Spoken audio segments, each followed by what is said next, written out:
Hello everyone, आज की video में हम कंडीशनल स्टेटमेंट टॉपिक डिस्कस करते हैं। एक हमारा प्रपोजिशन का पार्ट है जो हम डिस्क्रीट मैथमेटिक्स में पढ़ते हैं। ठीक है। Conditional statement also called an implication is a logical operation written as P tends to Q. Means एक तरीके से इम्प्लीकेशन अप्लाई करता है। It represent if then relationship between two proposition. Symbol क्या है? P tends to Q means if P then Q, where P is hypothesis, Q is conclusion. P हमें कोई condition दी होगी, अगर वो पॉसिबल है तभी देन की कंडीशन आएगी। ठीक है। फिर इसमें the conditional statement P tends to Q is false only when P is true and Q is false. इसमें जब हम ट्रूथ टेबल बनाएंगे तो P tends to Q is false कब होगा? जब P ट्रू है and Q is false. In all other cases it is true. अब इसकी ट्रूथ टेबल देखते हैं। जैसे हम पहले भी लिखते थे P और Q। P में हम कैसे लिखेंगे conditions? True true, false false. Q में ट्रू फॉल्स, ट्रू फॉल्स। अब हमें यहाँ पर अप्लाई करना है P tends to Q। Both true है तो हमारी कंडीशन भी क्या आएगी? ट्रू। मीन्स जो P प्रपोजिशन है वही ट्रू है तो Q कंडीशन भी ट्रू है तो P टेंड्स टू Q भी ट्रू आएगा।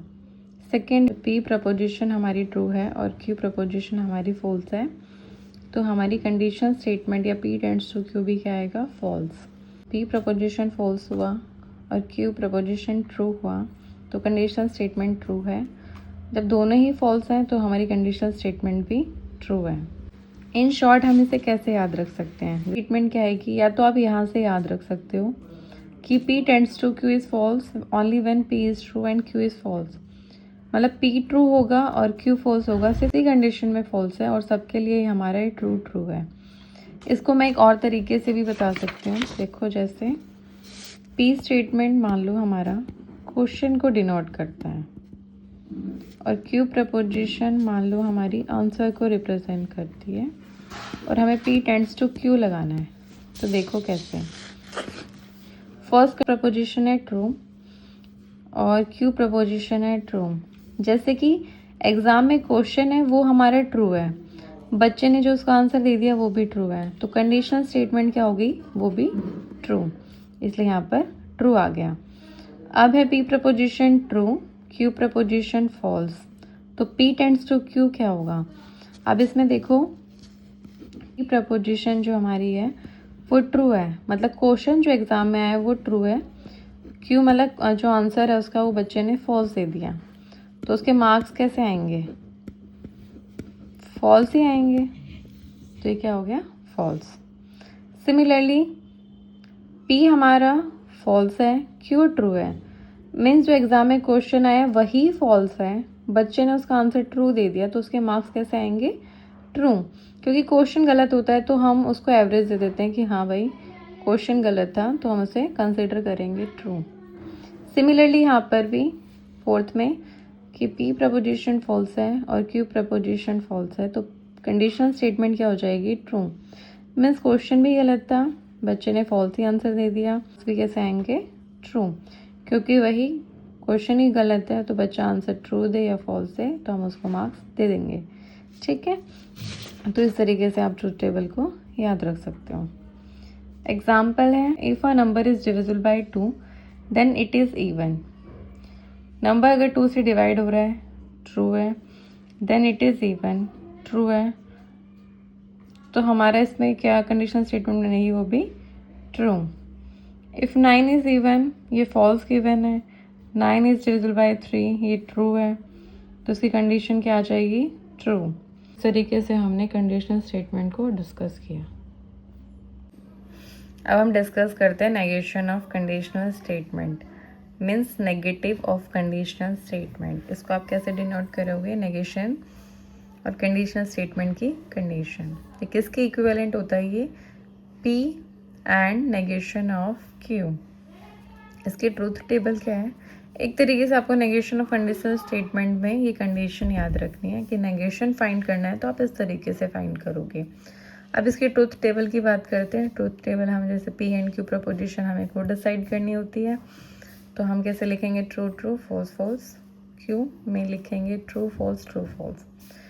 पी टेंड्स टू क्यू या कंडीशनल स्टेटमेंट हम कैसे लिखते हैं, सिर्फ उसी कंडीशन में हमारा ये फॉल्स होता है जब हमारे पी ट्रू हो और क्यू फॉल्स हो, ठीक है।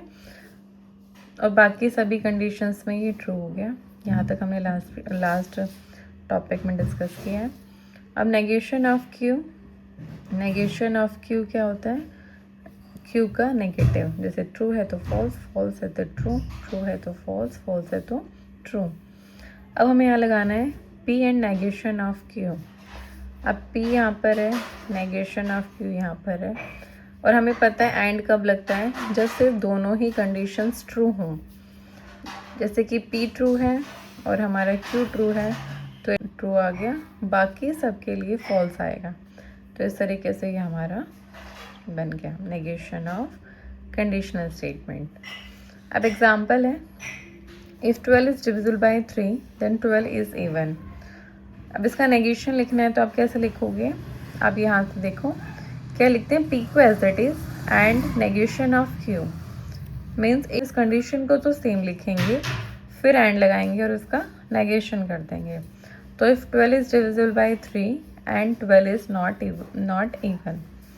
सिमिलरली इसमें करते हैं, if a student studies then he or she passes the exam. Negation कैसे लिख सकते हैं, if a student studies and he or she does not pass the exam. तरीके से ये हमारा नेगेशन ऑफ कंडीशनल स्टेटमेंट है, ठीक है। अब हम बात करते हैं कन्वर्ट्स ऑफ कंडीशनल स्टेटमेंट, कि कन्वर्ट्स ऑफ कंडीशनल स्टेटमेंट कैसे फाइंड करते हैं।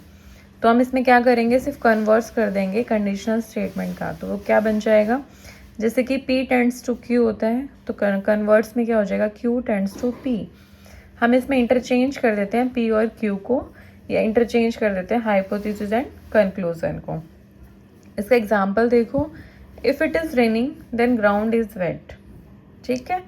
कन्वर्ट्स लिखना हो, if the ground is wet then it is raining. तो इस तरीके से हमने कन्वर्ट्स ऑफ कंडीशनल स्टेटमेंट कर लिया। अब इसमें हम इनवर्स ऑफ कंडीशनल स्टेटमेंट करते हैं। अब inverse of conditional statement, the inverse of conditional statement is not P tends to not Q, means if not P then not Q। इसका example देखते हैं, if a number is divisible by 5 then it ends with 0 और 5। ये तो हमें पता ही है कि अगर कोई नंबर हमारा 5 से डिवाइड होता है तो वो उसकी लास्ट डिजिट्स क्या होंगी, 0 और 5। अगर हमें इसका इन्वर्स लिखना है तो वो क्या हो जाएगा, if a number is not divisible by 5, कि अगर कोई नंबर डिवाइड नहीं होता 5 से तो then it does not end with 0 और 5। तो हम कैसे लिखा है इसने, हमने इसका P हमारी ये कंडीशन है, ये हमारी P कंडीशन है और ये हमारी Q कंडीशन है। अगर मुझे इसका इन्वर्स लिखना है तो मैं यहाँ पर नॉट P बनाऊंगी, जो क्या हो जाएगा, if a number is not divisible by 5। Q condition क्या है, इट एंड्स विद 0 और 5, तो इसका इन्वर्स क्या हो जाएगा, it does not ends with 0 और 5। तो ये हमारे क्या हो गया, नॉट Q। सेकेंड एग्जाम्पल देखो, if a triangle is equilateral then its all sides are equal. अगर हमें इसका इन्वर्स लिखना है, सिमिलरली अब ये P है, ये Q है, अब हमें इसका इन्वर्स लिखना है तो क्या हो जाएगा, not P then not Q। तो क्या हो जाएगा, if a triangle is not equilateral then its all sides are not equal. तो ये भी नेगेशन ऑफ P है, फिर देन है, फिर नेगेशन ऑफ Q है। तो इस तरीके से हम inverse of conditional statement check कर सकते हैं। अब हम बात करते हैं contrapositive of conditional statement. Contrapositive of conditional statement के लिए क्या कंडीशन है, contrapositive of P tends to Q is not Q tends to not P, means if not Q then not P। हम इसको इंटरचेंज भी करेंगे और नॉट से करेंगे, तो ये क्या बन जाएगा, if not Q then not P। Example देखो, if a number is divisible by 2 then it is even number. तो ये बात हमें पता है कि अगर कोई नंबर 2 से डिवाइड होता है तो वो हमारा इवन नंबर होगा। एक तरीके से ये हमारा P है और ये हमारा Q है। अगर हमें इसका कॉन्ट्रा पॉजिटिव लिखना है, क्या होगा, नॉट क्यू मीन्स क्यू का नॉट क्या होगा, if a number is not even number, फिर हमें देन लगाना है, फिर नेगेशन ऑफ पी आएगा, then it is not divisible by 2। तो ये क्या बन गया, if a number is not even number then it is not divisible by 2। Second है, if x is greater than 10 then x is greater than 5। अगर कोई number हमारा 10 से बड़ा है then x is greater than 5, तो नंबर हमारा 5 से भी बड़ा होगा। ये बात सही है। कॉन्ट्रा पॉजिटिव निकालोगे तो क्या आएगा, इसका भी नोट लिखना है, फिर इसका नोट लिखना है, तो क्या हो जाएगा, if x is less than equals to 5 then x is less than equals to 10। तो इस तरीके से हमने इस वीडियो में कंडीशनल स्टेटमेंट कर लिया, नेगेशन ऑफ कंडीशनल स्टेटमेंट कर लिया, converts of conditional statement, inverts and Contra positive. तो इस तरीके से हमने कंडीशनल के सभी पार्ट्स का डिस्कस कर लिया। अगर आपको ये वीडियो अच्छी लगी है तो प्लीज़ चैनल को सब्सक्राइब करो, वीडियो को लाइक करो। मिलते हैं नेक्स्ट वीडियो में। Thank you.